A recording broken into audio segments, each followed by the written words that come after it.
Very good. Thank you, Julika. Good evening, everyone. If you were able to join us for last month's webinar, welcome back. And if you're joining us for the first time, we are delighted that you're here. I'm OG Strogatz. I'm one of the organizers of Lift Up Public Schools and a member of the school board project team of the American Association of University Women, California.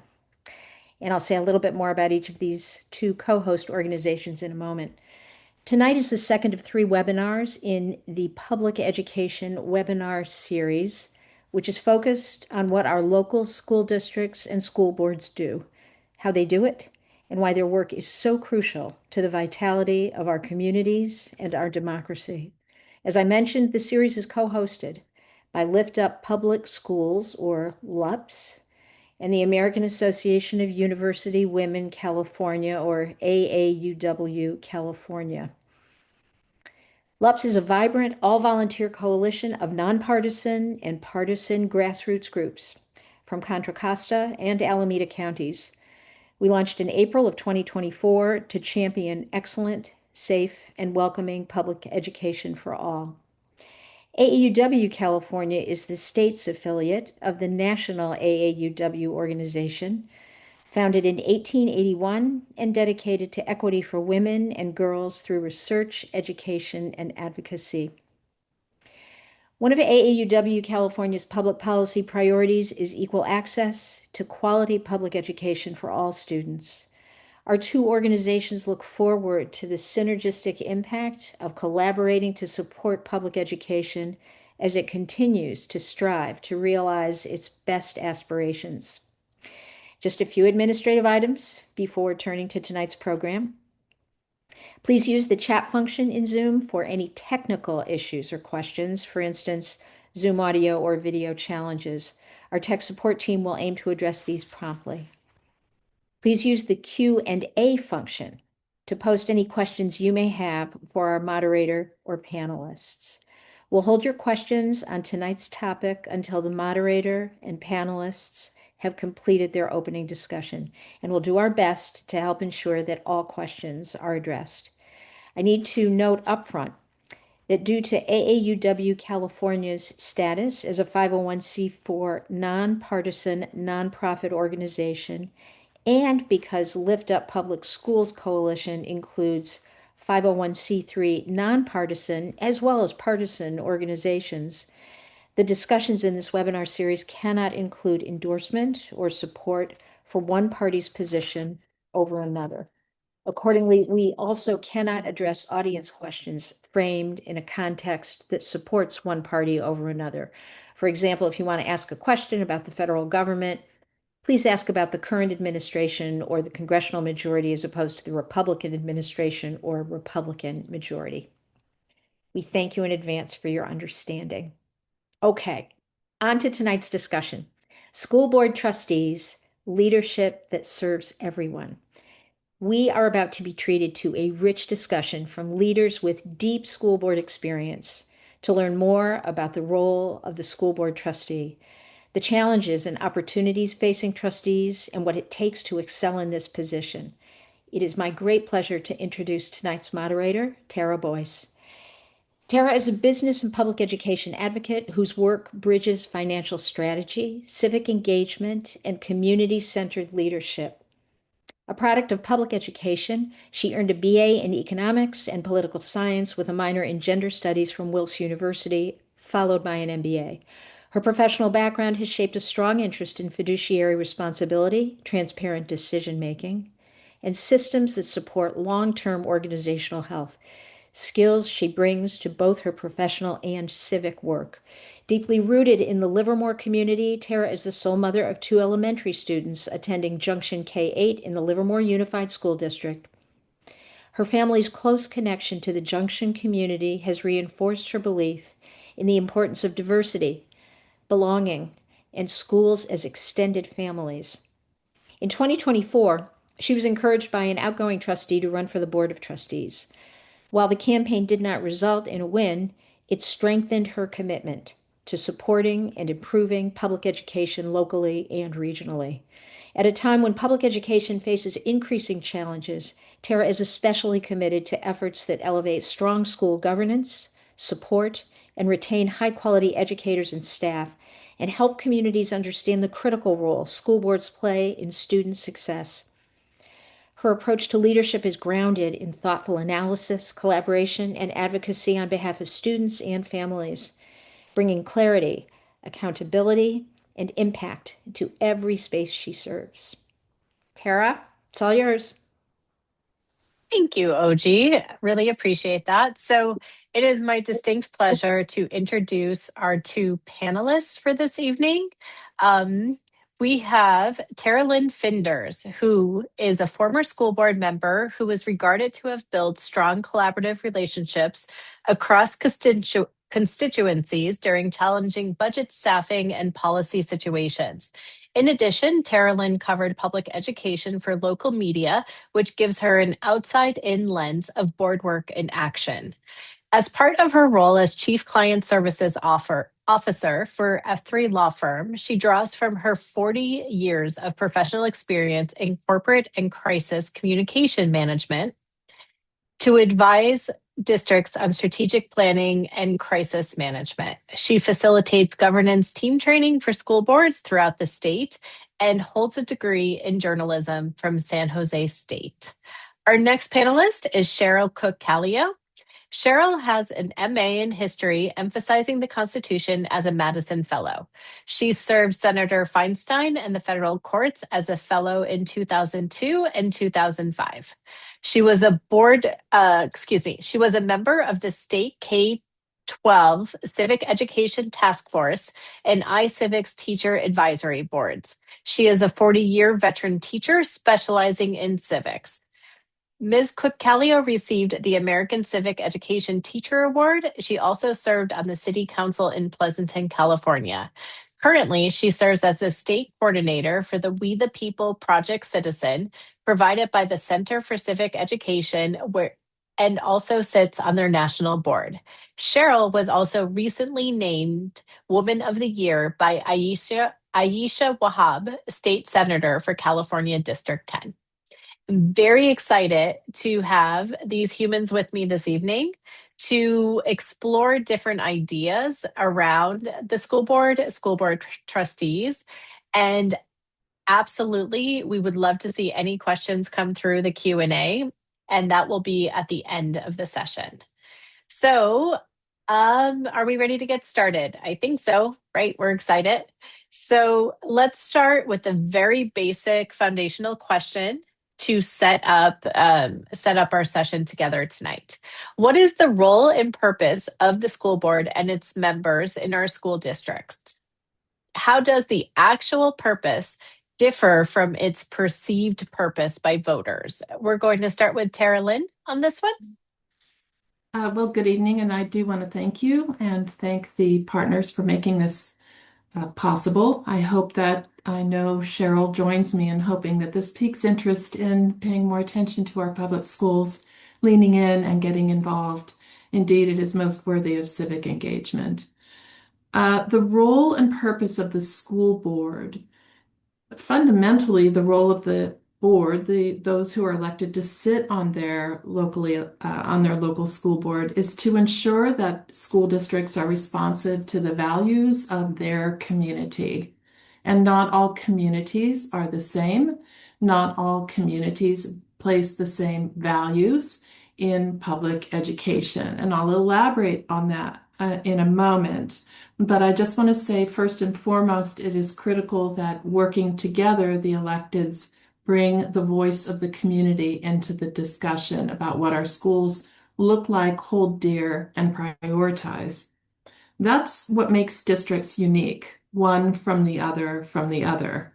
And I will from the outset clarify that there are 1,015 school districts in our state, serving 5.8 million children. I work with many school districts, not 1,000 school districts, but many. And I will say they all have their own unique personality and value propositions that those board members are obligated to bring into the discussion. That's what makes us unique. That is the local voice. brings the character and culture to our communities. But set forth in law is the responsibility of the board. And it falls into 5 areas. And I kind of like little tricks of the trade. And teachers, great teachers like Cheryl taught me tricks of the trade. 5, 1 hand, 5 fingers. You work with the superintendent to set the direction and priorities for the organization. You hire the superintendent, give direction to the superintendent through specific goals and evaluation. 3 of 5, set policy for the organization. This includes setting forth policy on how you hire, your academics, budget, facilities, negotiations, and being federal and state compliant. 4 of 5, accountability to the community for progress made toward the goals that you've set forth for the organization and adhering to your policies or rewriting them if they are not a fit for your organization, if they're impeding progress. And the 5th and final area of responsibility for the board is advocacy, and that involves bringing in the voice of Tara and all other community members to the discussion, and advocating out once decisions are made, helping the community understand why a decision was made, honoring them enough to turn back to them and explain why decisions and direction have been set. It also involves advocating at the state and federal level for public education. So the purpose of the board is it's interesting. There are, of the 1,000+ districts up and down the state, boards are either 3 members, 5 members, or 7 members. And I often say when I'm working with a board, if you all saw things the same way, if you all felt the same way, if you all had the same questions, we wouldn't need all of you. But by bringing together multiple points of view, divergent thinking, we have a much better shot at accomplishing what's been articulated by our host, OG, which is to make sure public education works for all students. So the role of the board is clear: bring in the voice of the community, make sure our schools reflect our priorities, and then as set forth in law, those 5 areas. I'm going to close this by sharing one tiny but concrete example of how values from a community can set forth such very different cultures and priorities in school districts. I work with one district up in Northern California. It's a very rural area. It is quite lovely. It's wooded and on the coast. It is a small school community, and they place the highest priority on outdoor education and reverence for nature. Not the highest, I would say. Safety is always the highest, but they do want much of their learning to take place outside. You see outdoor science rooms. There are times that poetry is taught outdoors. They have gardens. That's their community. That's how they want students to learn. And teachers who choose to work there embrace that and love that and nurture that. I also work with districts where they place very, very, very high priority on academics. This is not unfamiliar to my colleague Cheryl Cook-Callio. High academic priority, rigor, competitive. They want those kids in, and they are not, they're unabashed about it. They want them in rarefied air. They want them applying to colleges and getting in. And boards bring forth this point of view because they feel it is something that many, many families hold very high in their priorities. And so it is really the voice of the board that should be bringing forth all those points of view. And you can imagine, Tara, if you and I were on a board together, how we might verbally back and forth to land on what is center point and best for all of our students. So I say that with love for you, but I know that you're open to divergent points of view. And so Yes. that is really the role of the board. I want to address the second point very briefly. How is it different from how the public perceives our work? Again, I turn to my colleague Cheryl, who would agree with me that sometimes the public thinks because we're elected, we solve all the problems. She's going to fill a pothole. She's going to put in a traffic light. She's going to change something with the police department as a city council member. I, as a board member, I'm going to do something about a math teacher you don't like. I'm going to address a bullying problem at a school. We don't run the schools. The higher superintendent is hired to administer the district, and all employees cascade out from underneath the superintendent. We set the policies that should guide how the district is administered. So I think the challenge for board members is that we live in the communities we serve, and we love the people we live near, and we want to honor people who come forward to us, but we need to learn how to hear them and guide them toward the person who can address their problem. Because as individual board members, we are not specifically the problem solvers. We're not the 800 number. If Cheryl was a teacher in the district where I serve and someone had a concern, I would say you need to speak with your teacher. I would not go address that problem. And that sounds small, but it isn't. And I know Cheryl agrees with me. That can become a very tricky part of serving on a board of education in a community that you love. I'm gonna be brief about this particular thing. There is no training for people to become school board members, and so often they become school board members with one perception, which is true of other electeds also, and then sit on the board and wait, oh, wait, I didn't know it was this, right? And so it is a very, very difficult job. And I'll draw from your example that you don't deal with an individual bullying incident. I would say that I do think it's a board's um, uh, purview to talk about what a bullying process or bullying protocol or some kind of policy of the board would be. And so I often, when I talk to board members, because of course my first connection with board members was as a teacher, as a labor leader, as somebody who bargained, and then of course somebody on the other side of that. So I say, what do you think your job is? And your job is to serve all students.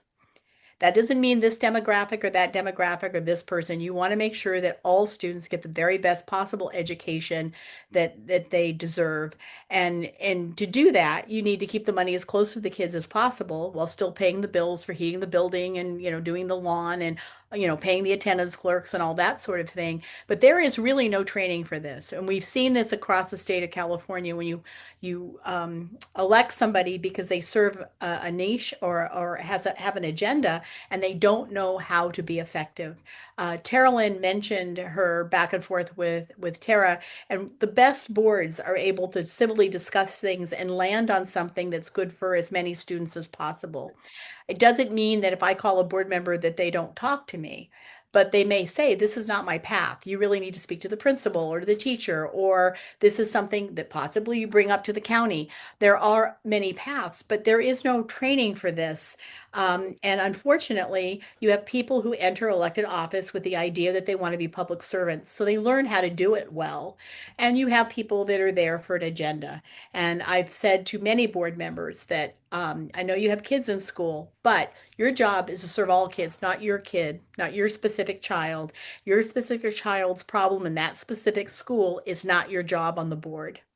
That's your job as a parent with that specific school. And, if we could do anything better, either as a county or as a local school district or even as a state, that would be to provide more onboarding that is useful, not just what the law says, but what happens if this person comes to you in this way. How do you handle this in a way that you're paying attention to your fiduciary responsibility of making sure you have a balanced budget, you're paying attention to the curriculum choices that your teachers have made and the professionals are in the classroom, but you also want that parent to know that they're being listened to. And so those things are very, very important. Thank you both. I actually have an additional question for Tara Lynn on this one based on what something Cheryl said. So, Tara Lynn, as part of your current job, you actually do governance workshops for school boards. Do you want to talk a little bit and reflect on how that could help with the lack of training that Cheryl is talking about? Yes, I do think people who, I will say for the most part, I think people are very well intentioned when they run. They run because they love their child's school, their children had a good experience in school, they want to invest in their public schools. I think also we're seeing more and more people run with a particular position, and a particular point of view that they want to embroider into the discussion at the governance table, Tara.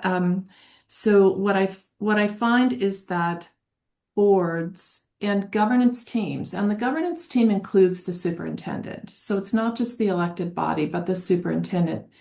They must create time, and I find many are rather delinquent in this area, frankly, creating the necessary time outside of a general board meeting where you have work that you must attend to discuss the work of the board and discuss the way you will work together. So policies are outlined in thousands increments, right? I think you know this, but I'll just be brief. So policies are outlined as, and this is true for all districts. 1000s are your community policies, 2000s administration, 3000s business, so forth. When you get to the 9000s, those are the board bylaws, and those articulate what law requires of you. For example, this is a longer answer than you want, but it's a great question, Tara, because a board is a team. And that doesn't mean you need to see things the same way. In fact, again, I say, if you all saw the things the same way, you don't bring as much value to us. But how you don't become a team by being in different rooms and never speaking with one another and processing and landing on how you'll work together. And so in your bylaws, a tiny but concrete example is that you are legally responsible and required to take public comments at board meetings on both items that are on your agenda and items that are not on the agenda. But it doesn't tell you when you take those comments, how long someone may speak, etc. Those are agreements. That's a tiny but concrete example of an agreement you'd come up with as a board to make sure you're a functioning team, because you don't want to be figuring that out in a meeting. You'd also discuss, how am I going to be a board member and be a parent? Because I do not want to relinquish any of my advocacy rights for a child, and yet I don't want someone to misunderstand my presence on a campus. That might be processed. How are we going to stay updated on policy? What is the process we're going to use for that? I shared with you the 5 responsibilities of a board, setting direction. So in that workshop, if you were newly elected, Tara, I was newly elected, as I was when I served on the board. I asked, when do we do that? How do we do that? How do we engage the public? When you're brand new to the board, if people don't take the time to sit in a team and discuss, how do we tend to the 5 areas of responsibility and agree to that, then we don't know how we're doing it. We don't have a plan. We don't have a roadmap. We give the direction to the superintendent. We articulate the superintendent's goals. Here's a good question. Are the superintendent's goals the organization's goals? We discuss that with the superintendent. Then we might ask, how do they cascade into goals for the rest of the administration? How do you hold them accountable? If we don't sit together and discuss all of that, discuss how we will evaluate the superintendent, the single employee who is responsible to the board doesn't have a clear path on what their boss wants and how to please satisfy, accomplish the objectives of the board. So the short answer to your wonderful question, because it's the $64 million question, is there must be space for a board to sit down and not just move through the work of the district. And Cheryl and I will tell you it's a lot of work. Every meeting, there's a lot coming at you, and boom, boom, boom, boom. But where is that space for you to sit and discuss, how are we going to do the work of the board? What does that evaluation tool look like? Are we satisfied with it? Otherwise, what you have is 3, 5, or 7 board members giving a superintendent input on their performance, and that's not direction from the board. So I would say space and time. Excellent. So moving into beyond a school district and its individual board, Cheryl, can you talk a little bit to the group about how the county board of education, with its own superintendent and board trustees members, interact with the individual school districts under their jurisdiction? I will be happy to. And honestly, most people have no idea what a county board of ed does. We are on a completely different path from local school district boards. We our path is different. What we're charged with is different. And I'll give you a few examples in terms of how we interact with local districts. We are an oversight board, so the superintendent's job, not the board. Unlike a local district where the board has something to do with the budget and they interact with the superintendent. In our situation, we don't interact with the budget with the exception of setting the salary for the superintendent, and that's because the superintendent is elected. And so that budget is really something she puts in front of us. She explains it. The current superintendent we have is excellent about telling us why she's moving money here and there and where it's going, which is good for us in terms of being able to explain it to others.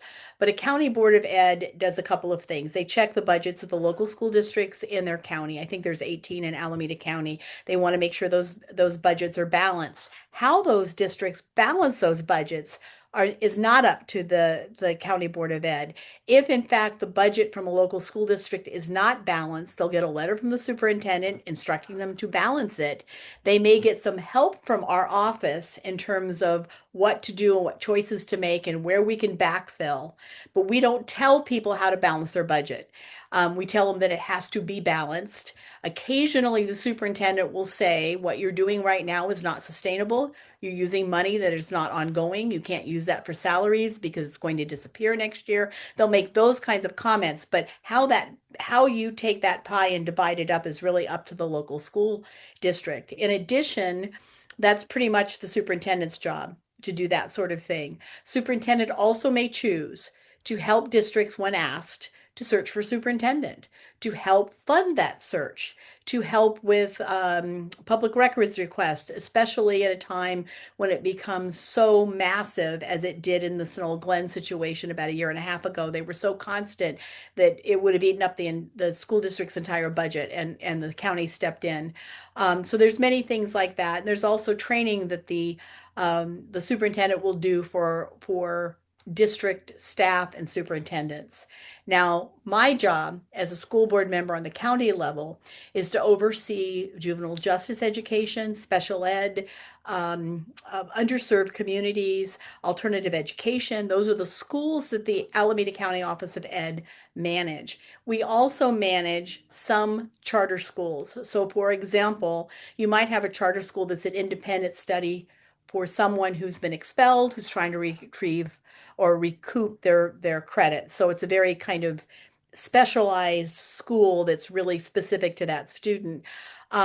We also hear interdistrict transfers if they're within two school districts. If one school district lets a student go, but the other school district doesn't accept that student, a parent may choose to appeal it to the county board, and there's protocols that we go through about whether or not we say yes or no, or whether or not we think it's a legitimate request based on our policies. We also hear charter school appeals, and we've heard quite a few of those lately because many of those renewals were suspended during the pandemic. So those are all coming up before us in the last couple of years and will continue for the next couple of years. And so we see that. The thing that we can do is provide support to school board trustees in our local districts. I try to check in with the trustees and the superintendent to make sure they know what services we provide. This is just specific to Alameda County the stuff I'm going to tell you now is specific to Alameda County. All counties do an element of what I just said. However, what we heard in the last election and prior to that is that there were not enough clear credentialed teachers to take jobs in Alameda County. So we created a pathway for people who can't stop work, who want to become credentialed, who want to work at Alameda County, but can't afford $30,000 a year and no income to get that credential. So they can apply to become an intern or a resident teacher. They're working under a master teacher. They have support and classes at the county office through a university. And I believe the cost is about $750 a year. So they're in a job, they're getting paid. and the cost is reasonable.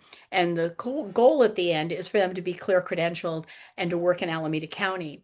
In addition to that, paraeducators, as many of you know, are absolutely necessary for special ed.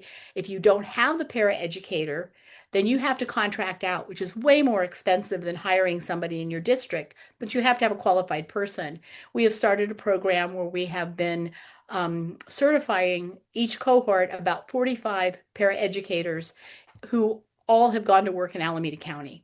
And so they get training, they're tested, they meet a particular criteria, and then we give them support. In addition to that, we also started a pathway for our own students that we extended to traditional public schools in Alameda County for young men and women to go into the trades. And so when you go into college, it's kind of a straight path. You do A through G classes, you pass them, you apply, you go to community college, you go to a four-year college. It's pretty set. Counselors don't know how to counsel kids into the trades because it's more circuitous. It looks like one of those maps that of interchains where multiple roads come together. It's not a straight path. They don't, trades don't want to put somebody in an internship who's going to find out 6 months down the road they really don't like welding. And so we have actually created counselors that go into the K-12, excuse me, 9-12 schools in Alameda County to help counselors understand what kids have to do to be able to qualify to get into the trades. These are all things that we heard at the beginning of my tenure as a county board member 4 years ago, and really pleased that we've instituted so many of those things. Those are services that every school district in Alameda County benefits from and may not know that it is centered at the County Office of Ed, which is why if you have a question, you should always call and ask us, because if we don't have a program, we may know where a program exists. Thank you so much for that. So, given the current state of some of our school districts up and down California that are having a really difficult time managing finances, balancing their budget, reductions are everywhere, teachers on strike, etc. Can you tell me the role of the County Board of Education if or if there does need to be intervention into those school districts? It is limited in terms of our policy, but in reality, Hmm. there probably is a more, if somebody calls and asks for help, somebody's going to try to find somebody to help them, right? So, for Hmm. example, with a budget situation, a lot of school districts use FitMat to go in and figure out, where the holes or where the bulk of the Right. budget, how you move the money around, right? We actually have people in our office that can do that. I'm not saying it's exactly like FitMat, but the time to ask us for help isn't a month before you're going to get a letter. It's early on when everybody saw this coming as a bad budget year. And so to Hmm. get into April and go, "Oh, we're shocked." No, you shouldn't have been shocked because the way schools are funded is, excuse the expression, is screwy. It's average daily attendance. You sometimes have to guess whether you're going to actually have the money next year, and sometimes you don't, sometimes you do. People think it's because district board of trustees have bad planning. And we know, since this is a statewide problem, it's not because districts weren't trying. It's because something happened, the budget kind of collapsed, and money they thought was going to be there disappeared. And sometimes the state decides to pull money back, and you think you're going to have this pot of money, and whoops, no, you're not going to get it. So that's another thing it's nice for people to understand is that no school district trustee sits there and says, "I'm saving this money, so we're not spending it on kids." People lose sleep over this. People think they have it and then they don't. And so the time to ask for help is before it gets to be a crisis. Same So thing. assistance, oh, excuse me. No, So no, assistance in closing gaps in their budget is one thing right. you offer. And also for our audience members, the school funding conversation happened in our first webinar. So if anybody is interested, they can go back and look at that as well, because Okay. And it is complicated how we fund schools. it is very Yeah. complicated. And so, people say to me, why isn't X district getting help? X district is getting help and has been getting help. Sometimes all the help in the world isn't going to solve the problem because they're so far down in enrollment that they can't recoup some of that money. And sometimes they don't listen, right? Sometimes they don't Right. ask us, but we actually send people to districts to help their budget person and their team look at their budget to see where they can identify funds. The other thing that people I think don't realize, and this is something for if there's any school board trustees that are on this call, is that in the next 10 years, we're going to lose 17%, almost 17% of enrollment in Alameda County. That's not because people are moving to Idaho. It's because people are not having kids. If they're having kids, they're having one. They're having kids later in life. We're in aging communities. 60 to 70% of Pleasanton no longer have students in school. And when you're losing that many students, something's got to happen with the schools. You can't run an empty building. And so the better school districts are going to anticipate this demographic change and start thinking about how culturally they can adapt to this so they're not paying, money on a building that's housing 100 students. Right. Nobody wants to close schools, but the Yep. reality is we're losing enrollment. And we hope that that's not true, but right now, since I was in office, we've been down 7% in Alameda County. Now, Yes. that's not, I mean, it varies from school district to school district, but that's a lot of students. That's a lot of ADA. Yes. And also, additional reporting is starting to come out that the changes in immigration patterns are Right. also going to have Mhm. an impact on school enrollment, especially for a state like ours. So, great answers. So, very robust conversation around the County Board of Education. But let's now zero in a little bit specifically. Tara Lynn, I'm going to start with you, but I want to talk about the relationship between the school board and its superintendent. Let's start at the school level, and then Cheryl will pass over to you to talk about the county superintendent and how that's an elected position and how they actually interact with our districts. But let's start with you, Tara Lynn. Great question. So I'm going to approach it from the perspective of technical and practical. So technically, the Board of Education hires the superintendent. The superintendent reports to the board. So it is a boss-employee relationship, if you will. It is a supervisorial responsibility. Practically speaking, they all work together as a team. You really do find in the healthiest districts, the districts that are really moving the needle on kids, that they're all working together. And there's clarity around the North Star. What are we trying to accomplish? The priorities and all of the discussion I've already touched on. The Board of Education is responsible for setting clear priorities for the superintendent and evaluating the superintendent. Only the board has authority. This is the law. It's not the law according to Terrell Finders or anything that I read in a Hallmark card. Only the elected body has authority, and they're only a body when they're in a properly noticed meeting. So if individual board members meet with superintendents to express a dissatisfaction or a frustration, that's a red flag either to the superintendent that I need to pull my full board together so that they can discuss and land, and that Cheryl, Terrell, and Tara can land and decide what direction they're giving to the superintendent and how they're going to measure progress toward a particular area of concern that they may be articulated. And I also want to say, superintendents are human beings. It's nice to make time to share with them what they're doing well and appreciate their work as well as a body. I do find that it gets clunky in districts if there isn't clarity around that evaluation process, how the goals are set, how the goals will be measured, how frequently they'll be meeting to review. I don't favor annual evaluations over more frequent touch base. Back in the day, it made superintendents nervous to have their evaluation noted on a closed session agenda item. It made them maybe feel vulnerable or look vulnerable. the superintendent's evaluation is a subject that can be discussed in closed session.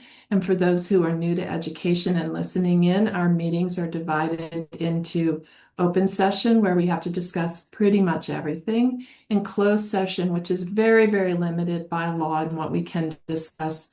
Those are employment matters, student discipline matters, land acquisition, and the superintendent's evaluation. I do find healthy organizations meet regularly with their superintendent so the information can flow in two directions. One, Superintendent Tara Boyce could share with us, the board, I'm running into some interference in this particular area. I don't think I'm going to be able to meet the target as quickly for you as possible. And you're able to help your boss understand some of the dynamics you're running into, Tara, in order to advance that goal. The other side of it is that the board would be telling you where they're satisfied and maybe where they feel like you need more attention. And without that clear structure, things can go very much sideways. I will say that a constant rotation at the superintendent level is very hard on student progress. It is human nature for the folks at a school site to just batten down the hatch, work together as a team, and stay their course at that site. This is a human dynamic. I'm not sharing from a personal lens. I'm sharing statewide what I've observed. Pedro Noguera, who is brilliant and works in areas of equity, was brought in to work with the Santa Monica Malibu district on themes of achievement gap and equity. And he said, and I'm not quoting him directly, but he said, I will if you're committed to keeping this superintendent, because when there's a revolving door, I can't really make anything happen. So I think that's really important for us to understand. Only the board can do that. And I urge people who sit on a board to sit in a group and ask themselves this question. What are the characteristics of a great boss? Did we describe ourselves? Did we describe this body? And if we're not, then that's on us, right? Because it's a two-way street. And for a superintendent who is getting that direction from their board, turn to your county and say, we need help. We need some assistance so I can help my board be a board. Because Cheryl began by saying there's no training for this, and there's nothing really required other than being a citizen and living in your community. Many, many board members come into this position and have never given an executive level evaluation or received one. So have the courage and humility to say, we need some assistance in this area. Otherwise, the strongest voice is going to skew it. And there shouldn't be a strongest voice. Everyone's there for a reason. Everyone needs to really land. And so I'd say to the board that hasn't done that, find a way to do that. And if a superintendent thinks their board hasn't done that, ask for some assistance to come in and help them with that part of their job. It is ultimately, technically, the boss and the employee, and it is our only employee. Everyone else reports through structure to that superintendent. Okay. So profoundly important part of the job, Tara. Yeah, So to that great point, answer. Oh, and go ahead, Chair. I was just going to say before we go on to the county situation, because I have seen really excellent superintendents and I've seen really bad ones. And to your point, when you have a revolving door, the vision of the schools and the district gets lost because you don't even though that person is an employee, that person is supposed to be an expert in their job. And so you should be able to go to the superintendent or any other staffer at the office and say, could you help me with this? Because that's their job, to be an expert, even though they're an employee. To your point about superintendents, there is something you can get from the county office in terms of mentoring. And so there is a cadre of excellent superintendents in the state that do mentor new superintendents. And so just like you would have a job coach as an executive, this person is someone that the new superintendent could call up and say, I'm having trouble with this. What am I doing wrong? Or what can I do to fix this? Or how do I deal with this board member who's off, rogue somewhere and who's not playing nice with others in the sandbox. Because again, you go back to what are you there for? You're there to serve all kids, not to serve an agenda.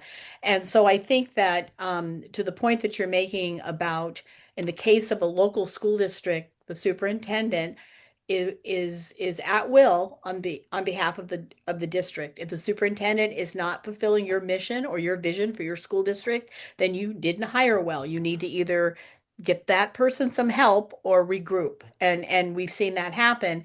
The problem is that the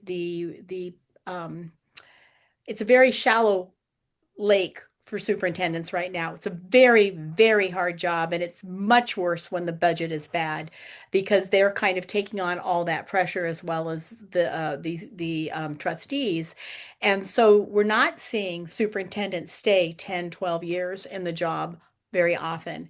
And when you have a good superintendent who's committed to a district and is going to stay 7, 8, 9, 10 years, you can actually fulfill some goals. Yeah. Maybe you want a parcel tax. Maybe you need to revamp, maybe you need a bond, whatever it happens to be. But if you've got somebody who's only going to be there for a year or two, you're not going to get any traction for that sort of thing. And we all know that we can't fix the buildings if we don't have bonds. And in some cases, we're not going to be able to run the schools if we don't have additional parcel tax. Do you want me just to go on to the superintendent for the Yeah, county? Is yeah. that okay? Um, So and I just want to mention to the group that the superintendent at the county level is actually an elected position, not hired by the County Board of Education, And do which you all makes it know different. it is a whole different thing?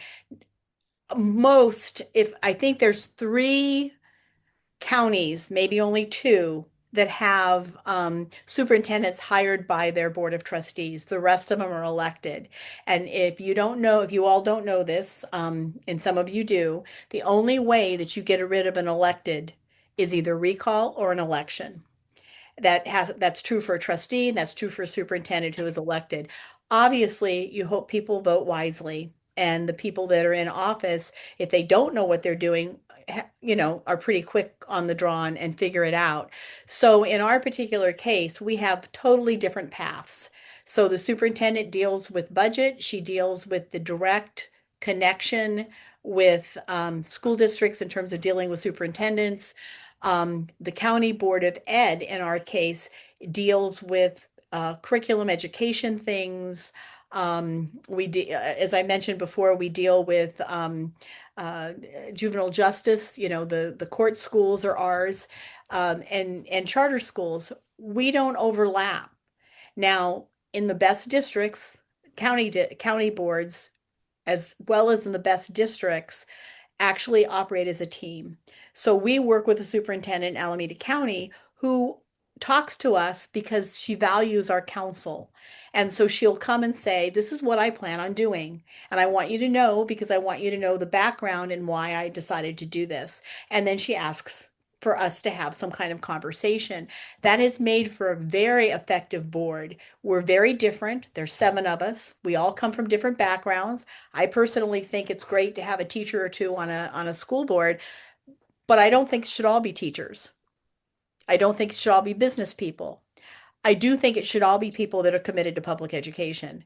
And so, by virtue of the fact that we have a very diverse board and we are very civil with each other, even though in some cases, I will tell you 99% of the time I'm going to vote differently than this person, and 95% of the time I'm going to vote just like this person.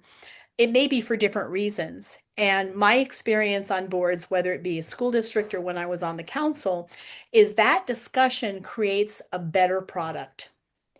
If we can hear somebody else's point of view, the decision we make is going to be in the best interest of more kids if we incorporate all of that.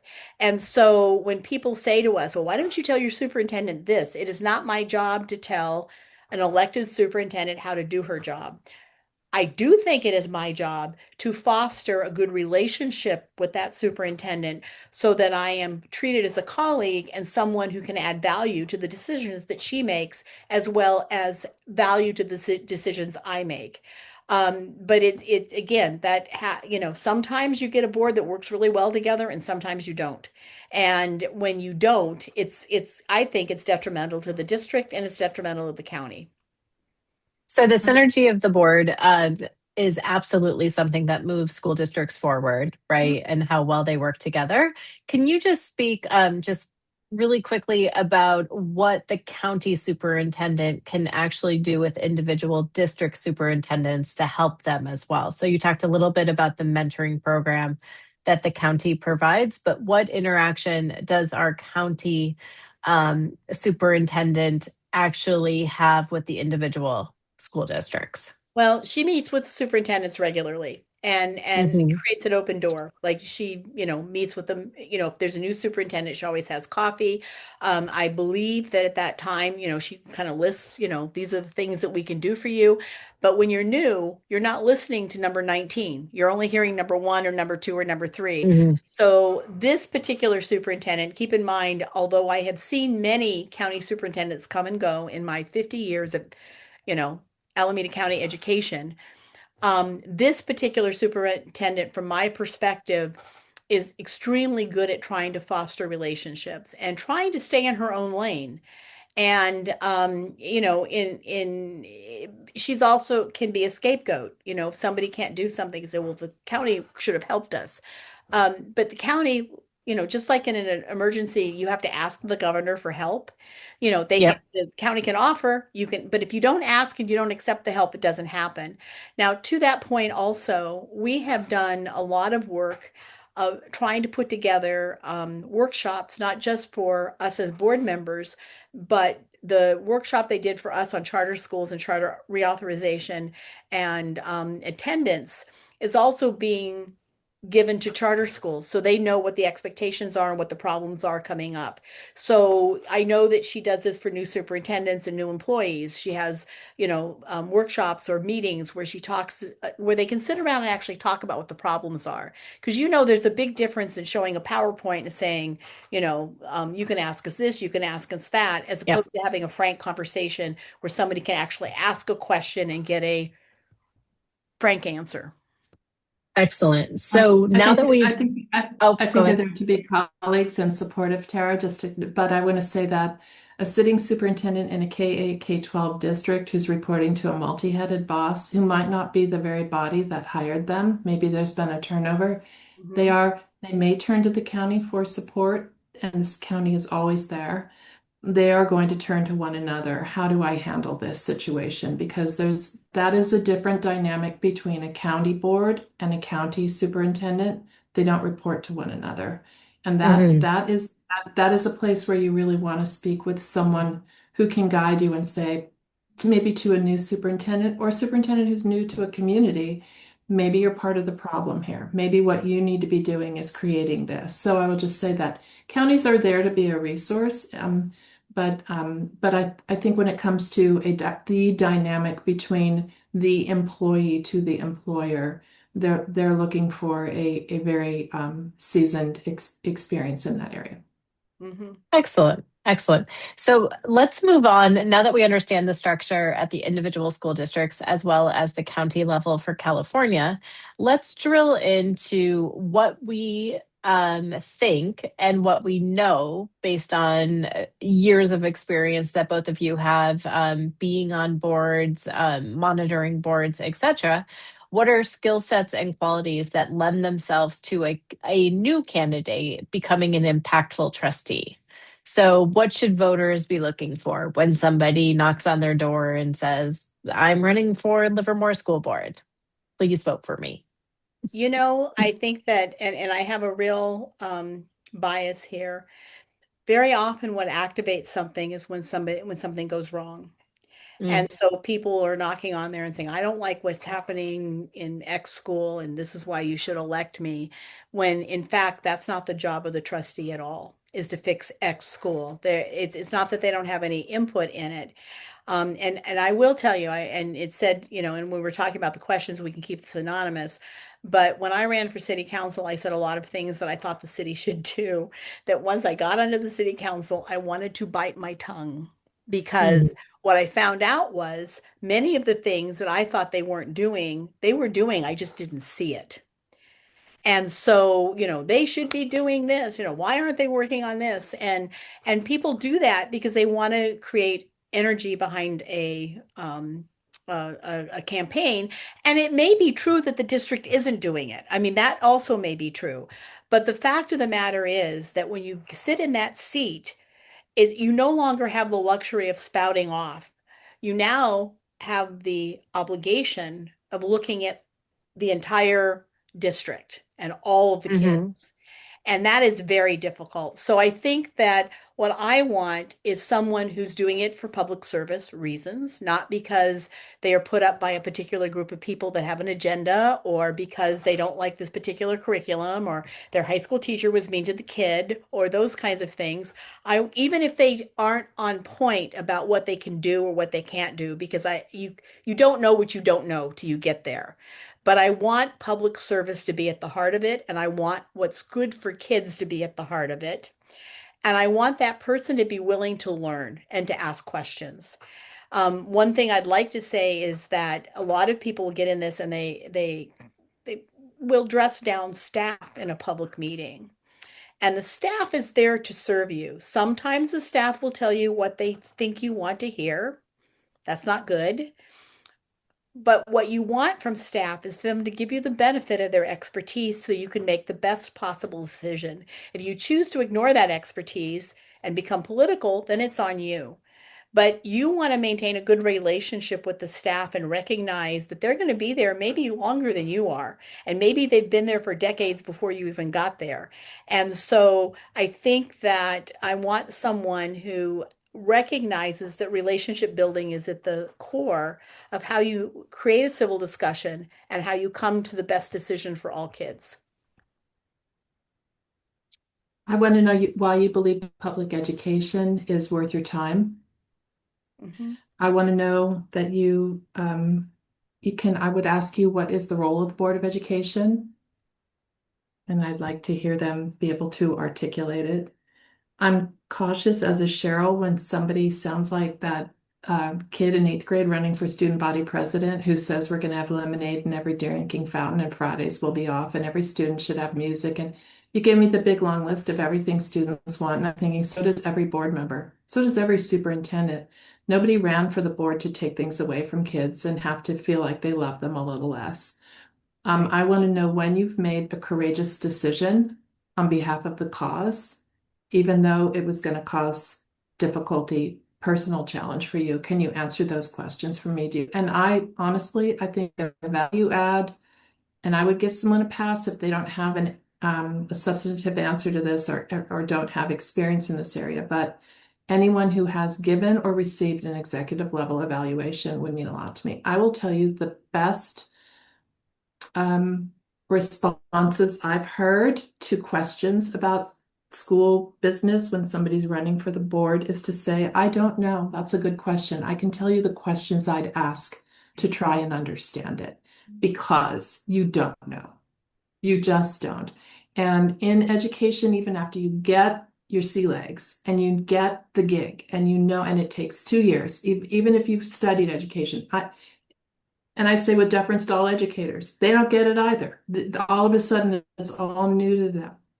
And you learn quickly that everything you've heard has 5 points of view. The students, the teachers, the paras, the principals, the parents, right? So it's not just this clean analysis, quick decision making.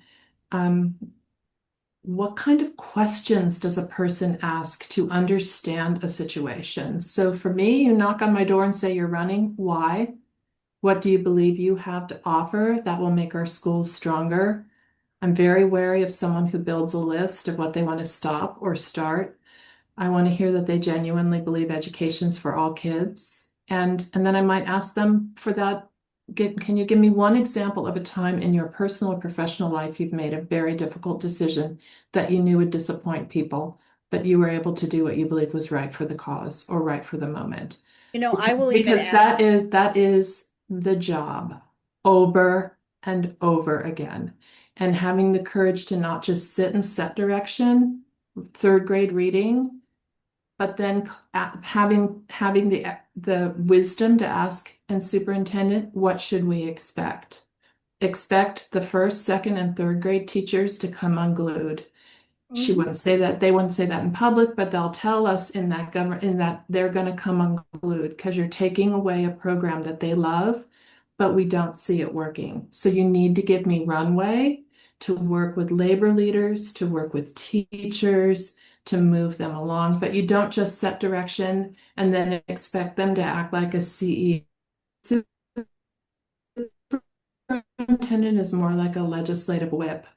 They need to have the personality and the temperament to not say thou shalt, but this is what we want to accomplish, and how are we going to do it together? So I need to hear that somehow, Tara, and the person who's knocking on my door. Um, I'm going to underscore, I've already said it, Cheryl said it first, but I'm going to say that person who tells me what they want to see in schools. And we just had an election in a community I live in, and I thought, so do I, but it's not, to my knowledge, not raining money. So what seriously are you going to do? See, and this is the other thing, the difference between an elected and somebody who can spout off positive or negatively at the public comment. And I facilitated in my community a conversation about where PTA was going to put their money legally and otherwise to try to fill in the gaps in the problems they're having in my community. And the answer was not clear to them because there were all sorts of things. They kept coming up with questions. We don't know the consequences of what we're cutting. We really don't know what this program does. And they're listing all these things that they're having problems deciding because they're looking at a list. And I said, this is hard. And you think it's hard? You ought to be the trustee sitting there having to look at this and make the decision. They don't have the luxury of punting this down the road. They have to make this decision. And that's the difference between an elected and someone else, is that oftentimes you are choosing between a rock and a hard place. And if you're shutting down something to save something else, you have to have a way to balance what that looks like. You have to have that conversation to know. But, I said to them, these trustees are going home and crying at night. They're not saying, I'm glad I cut that. This is absolutely brutal. And they have been elected to do this. And whether the superintendent is supporting them or not in those cuts, whether the community is supporting them, it is their job to do it.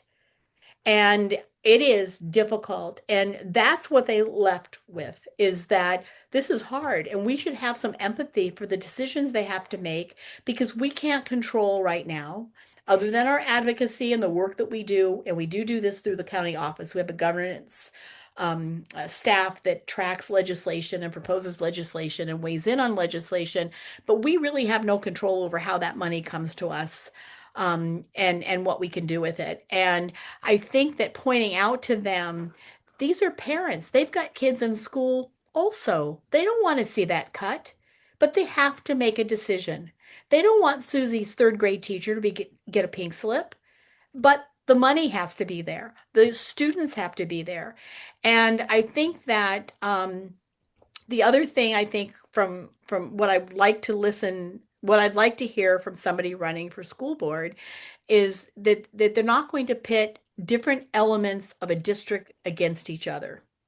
So working in a school, everybody is valuable. That kids in that school will find relationships with the teacher, with the custodian, with the lunch lady, with the counselor, with the attendance clerk, with whomever, and don't pit different groups against each other, to try to balance a budget. Everybody should be working together. And when you have to cut, there should be shared sacrifice. It shouldn't fall just on the teachers or just on the classified. It should be a shared sacrifice because we have stated positively that people that work in schools are needed for students. So the qualities that we're really talking about is the ability to make a tough decision in tough times and also be able to communicate that decision appropriately to the public, Right. right? So questions don't go unanswered. And from a skill set perspective, so heard executive evaluations. Cheryl, you mentioned about 10 minutes ago about having teachers on the board or educational background.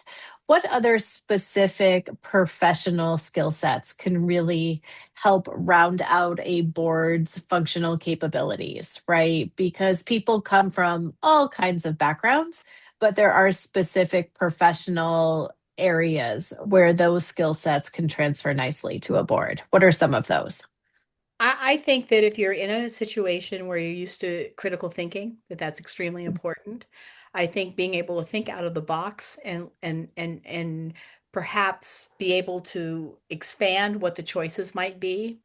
I don't think you necessarily have to be a teacher to understand how schools run. But I think some experience, broad experience, in some educational field is important. I think understanding legislation, what the law says, and how you're constrained by law. Those are things that I would add. Great, great. I want to say that while I've touched on the need to be able to give direction to and evaluate the superintendent in a really healthy fashion, I just think that that's a value add. I wouldn't dismiss somebody if they don't have that background, but I would look for humility in someone who says they're open to support in a particular area, or maybe they don't have strength. I didn't go into the board really understanding finance or really feeling skilled in that particular area, but I committed to the training I was going to go through. I will tell you what I think is really important. Communication, the ability to communicate verbally, the ability to listen, to be an open-minded listener, to listen, to learn. I think honestly, there are four mistakes I see in listening to respond and not understand. You've already formulated your response. You know how you feel about gender identity themes in school. You're not even really listening to that person. Listening is how we learn, and not listening, blocks genuine understanding. And how you get to the essence of somebody's ability to do this is the challenge, but it's profoundly important. The expertise trap. I already know the answer, and I'm not really listening to anymore versus valuing learning, and listening to learn. Emotional filtering, right? I'm going to listen to the people who resonate with me, or I'm not listening to you, or there go those teacher union labor leaders again, or it's wrong. It's just really important that we are sitting up there, not for our dinner table. We are not there for a congregation that may have elected us or a group we're affiliated with. We are there for every single child. And I sat with a board where in a governance workshop, a newly elected board member said, and she was very nice and she was very honest, our mission is to get every child into the best possible college. And Mm, her colleagues did not jump on her, right? But they Yeah, didn't do that, Cheryl. I They know. didn't. But but They but looked at her and they asked her, why does she say that? right. And then another one said, through facilitation, that Mhm. might be the priority at your dinner table, and it's what served you well. That is not the priority in every dinner table. They're all our children. And by listening to her and mm. first hearing her and speaking with her, she said, you have really expanded my mind regarding this job. And I need to And just so you learn. know, I would not have done that in a workshop, but Well, well, yeah. you might have done it in closed session with me on the board, but the No, thing I would is, not have done it in closed session. No, yeah, but yeah. when you first let people go and you know where they're coming from, you have a better shot at reaching them, and that's what this job is. Because everything is a tough decision. Everything is a tough decision. Somebody's giving up something, That's some right. classroom time, a classroom budget, being moved into another position. And I want to speak specifically right now to bad budgets and consolidating campuses, which we see it all over the place. San Jose's voting tonight, and we call it closing schools, closing schools. And I'm going to go back to what I said, Tara. What skill set do I think translates really well? Very skilled communicators who can show you that they are, that they have been, and that they have expertise or proven experience in this area. And that doesn't even mean you work in that function per se. But right now, boards are obligated to explain, we can keep all of our campuses the same, but by moving these kiddos and staff over here, we keep a counselor. And we don't have a counselor shuttling between schools. We don't have one music teacher shuttling between three schools. We're not losing time. You have to help them understand what you're doing. They're difficult decisions, they're painful decisions. If you do not have the courage to ask what is best for kids, and I can tolerate the heat in this room, even though it's full of teachers or counselors or parents, but I can tolerate the heat because it's best for kids, then you're probably not a good fit for the board. And you got to factor this. You're doing it in the very community tomorrow you're going to see them at the coffee shop or you're going to see them walking the field. And that's a very real dynamic. I know Cheryl would agree completely. You have to have the stamina And I think that to stand strong member, for kids. as a board member and also someone who's running for the board, to avoid making someone the devil or blaming someone. And I've had a couple of conversations Yeah, where I people have agree. said to me, well, it's not the teachers, it's the union. And I've said, do you know as a teacher what I hear when you say union? I hear teacher. I don't see a difference between the teacher and the union. Now, do I agree all the time? No, I don't agree with the politician or anybody 100% of the time, including myself, because I have to make those hard decisions. May not be what I Mhm. want to do, but that's what my job is. So I don't want a superintendent. I don't want, board members, and I don't want a candidate to say, well, if we didn't have this union, or if we didn't have this group, or if we didn't have that person, we could do this, this, and this. I don't want to hear the blame game. What I want to know from a candidate or a school board member is that even though I'm not part of this particular group, they're part of my community. And they deserve to be heard and listened to just like any other part of the community. And sometimes my job is only to listen. I don't have any control over X or whatever it happens to be. But I think that my experience as an elected is that when I am open to having the conversation, when I listen, when I acknowledge what the issue is, and then explain perhaps what my job is, not what my position is, because when you're going to deliberate in public, you don't want to be doing it as a sidebar somewhere, is that when you disagree with somebody and they realize that you do your homework and that you're open for the conversation, and maybe, just maybe, you were able to incorporate something that was important to them in the decision, they're okay with that if you don't agree with them 100% of the time. Most people just want to be listened to. And it Uh, may be that I don't have control. Maybe I can't do anything about it. So, for folks on the phone who might be considering running for school board, or we have existing trustees, we know that incumbents win their races 80% of the time. Maybe well deserved, maybe not. Mhm. So, does the evaluation criteria change when you are evaluating a candidate who's an incumbent who may have been on a board that just sat through the last 18 months in California with budget crisis, right? So, the funding issue is not something they can control. How they reacted to it, absolutely. So, let's talk just very briefly about how the candidate being an incumbent might change how we evaluate them for the election. Again, going back to what I think the criteria should be is, can they make the hard decisions, and are they student centered? And Well, so in the yeah, case of an incumbent, there's evidence, right? right, So there's did they evidence, make the right. hard And decision? and oftentimes that's why Yeah, they have an opponent, right? Is because yeah, evidence yeah. they're not doing their job. It's very hard to unseat an incumbent, obviously, because of name recognition. And people don't pay attention unless it's a crisis or unless that person does something horrible. And then other than that, oftentimes the presumption is that they're doing fine. If everything Hmm. in your life is fine, then probably they're okay. It for me particularly because I've done politics for years. I again want to know whether they're serving all students, whether they have an agenda. For me, it doesn't change. But I want to know that whoever I may replace that incumbent with is a better choice, not a worse choice. I mean, you're not picking a perfect person as a school board member or a trustee. You're picking, or even a county superintendent, you're picking the best of your choices. And sometimes the choices are not satisfactory.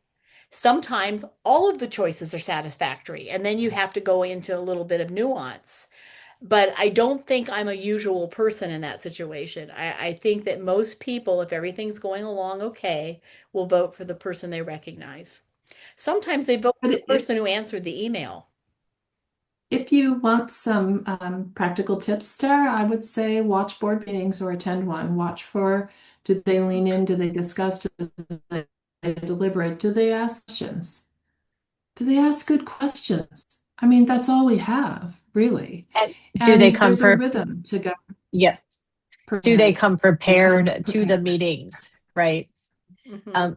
Yeah, I'm getting a little freezing, Carolyn, on your side. I'm not Right. sure. And when they Yep, have a difficult question, and there you I'm are. sorry, Okay, maybe was I in a fabulous? Okay, so I would you were say freezing. watch them in a board meeting. Do they ask good questions? Do they have they done their homework? Are they skilled at asking a difficult question without looking like they're playing gotcha gotcha? Because Hmm. nobody has confidence in an organization that's playing shenanigans with each other in a public meeting, but can just say, I know this is a difficult question, but I'm not satisfied with the response I've received, and the community would like to know. But I would look for those board agendas to be aligned to the priorities of the organization, not just what we're legally responsible for attending to. There's a lot that we're legally responsible for attending to. We call it the compliance work, and you must attend to it meticulously. And then there are the reports you should be receiving that help you hold the organization accountable for your progress with your goals. Are they reading?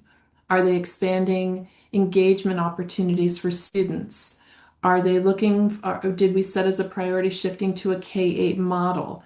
Are you holding the organization accountable for progress in those areas?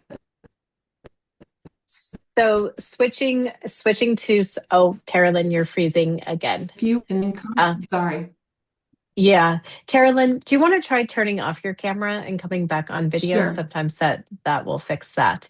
But as we come to almost the end of our session, I just want to ask a question from the audience. So recently, a lot of school districts have switched from at-large to by district based elections um, through the various school districts, excuse me. So, can you talk a little bit, Cheryl, and once Carolyn gets back on, can you talk a little bit about the impact of on the elections from moving to at-large to by district? And have any of the school districts in your experience achieved the stated goal, which is typically becoming more diverse by moving to a by area format? I'm despondent over going to districts in many areas. Oftentimes, I don't think the city is large enough to accommodate the districts. It's difficult finding people to run. And oftentimes what happens is people walk into positions because they have no competition. Yeah, So if you have three at-large seats and you have five people running, there's some competition for that. If you have three districts at large, it means you have to have six, at least two in each district for them to be competitive. And the stated goal was to create, more space for people of color and diversity. That has not appeared to be the case. There is one study that somebody said that it does increase the voting of people of diversity, but that's only one study. That's not what most of them say. I find it very difficult to be reactive to things like lawsuits. I thought that at some point some districts should just say no and see what happened. I mean, the threat of the lawsuit would cause the drawing of districts, and I think it favors incumbents. It favors non-elections, and what I mean by that, it favors people running with no opponent, which I don't think is good because I think that a good policy discussion is important. when you run? Like, why am I different from the person who's running against me? What Mhm. added value do I bring that that person doesn't have in the affirmative? I don't think it's ever a good idea for a candidate to constantly bash the person they're running against, but what can I bring that that person may not have? And then I'm going to hitchhike a little bit to a question I saw on the list that wasn't covered, and I'll be very brief about this. It asked about advocacy at the legislature. Mhm. Yeah. You know, you go as a group to the legislature and you advocate based on what CSBA wants you to talk about or what your district wants to talk about. And you go kind of as a pack to each of the assembly members or the state senators without a personal relationship with the people who represent you in Sacramento. I don't find that to be very effective. The times when I felt that I have really affected legislation, both at the state and national level, is when I have done that, but also have the relationship with Assemblymember Rebecca Bauer Cahan, where I can call her and say, I'm really troubled about this and this is why. I may actually affect a section in a piece of legislation because I have a direct connection with that legislator. And I think that all electeds should have a working relationship with those people who represent them in Sacramento and those people who represent them in Congress, whether they're of the same party or not, because we know school boards are nonpartisan, but when you get to the state and federal level, they are not. You need to foster that relationship whether you're of the same party or not, because you need to be able to have that conversation. And And we're at time, so I want to speak to voting rights and, sure. and districts. I have no idea. I can tell you, I would ask questions of many, many people in the state to find out, but I haven't seen any evidence of it myself, Tara. And I am but one person, and I don't see everything. I will speak to advocacy rather than giving tips on how to. I will say that is a very important part of a board member's job. And right now, I saw boards struggling with budgets. We're struggling with budgets, and I think what boards need to ask themselves is, are we are we capable of rallying around a message we want to advocate for at a state or federal level or at a county level? And do we need to bring somebody in to help us build that advocacy plan? But I did watch one district as they faced budget cuts where the superintendent said, look, we're fighting over crumbs and this is ridiculous. And this is what they want us to do, fight over crumbs. So let's band together and let's get in to see the right people and let's talk about some serious changes in funding. Let's also work together, talk with our education foundation about what we're going to need to sustain these particular programs that are working for kids. That is part of the board member's job. That, Tara, is what I'd be looking at in an incumbent. What have you done in that area? Because sitting here and messing around with what's thrown at us is part of the job. But you're splashing around in the shallow end if you're not willing to take it on at a higher level and really try to effectuate change, in my opinion. And those types of activities also lend themselves to understanding either a sitting trustee or a candidate's ability to be strategic in the long Correct. term, right? Correct. And not just Correct. whacking the moles as they come up, but creating a real solid roadmap for success into the future. So Absolutely. we are at the end of our time together. I would like to thank both Cheryl and Tara Lynn for joining us and sharing their expertise. We so appreciate all that you do out in the world, as well as the time you spent with us tonight. There are links in the chat for our audience to register for the third webinar on April 23rd. And as people are hanging up on our Zoom, there will be a very short survey presented to you for completion. If you could take a few minutes to review that. And also, this webinar will be posted on the YouTube channel. Diana, can you correct me if I'm wrong? The um, yes, okay. On the YouTube channel, and it'll also be linked from the LUPS website as well. Thank you all. Election season is starting up, so I think we need to buckle up on a national, state, and local level. And please continue to engage with us as we move through it. Thank you. Thank you.